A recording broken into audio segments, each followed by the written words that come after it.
خطبہ حجت الوداع سنو، 1,24,000 صحابہ اتھے موجود سن۔ اے خطبہ جڑا میرے آقا مولا نے پڑھیا، فرمایا یا ایھا الناس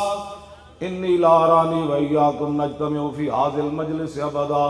ان دماءکم واموالکم واعراضکم حرام علیکم کحرمت یومکم ھذا فی بلدکم ھذا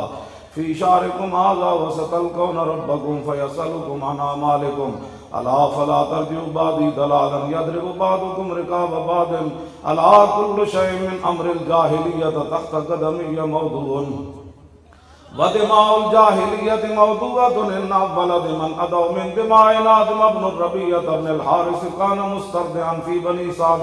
فقتله زین وربا الجاہلیۃ موضوع واول ربا ادعو ربانا ربا عباس بن عبد المطلب فانه موضوع كله فاتقوا الله في النساء فانکم اخذتموهن بامان الله واستحللتم فروجهن بکلمۃ الله ولکم علیہن اللہ یوتئن فروشکم احدا تکرہونہ فإن فعلن ذلك فاضربوهن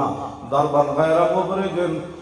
ولکم علیہن رزقهن وکسوتهن بالمعروف وقد ترکتم فیکم ما لم تضلوا ان اعتصمتم به کتاب اللہ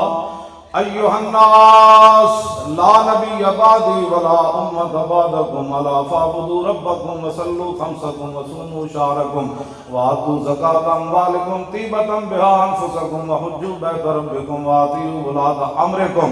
تدخلوا جنۃ ربکم وانتم تسألون فماذا انتم قائلون قالوا نشهد انک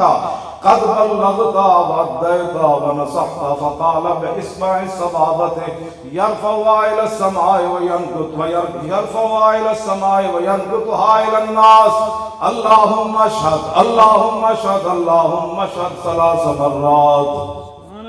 ألا ليبلغ الشاهد الغائب فلعل بعد من يبلغه أن يكون أوعى من بعد من سمعه الا ولا فضل لعربی على عجمی ولا لعجمی على عربی الا ولا فضل لأحمر على اسود ولا لأسود على احمر كلكم من بني آدم وآدم من تراب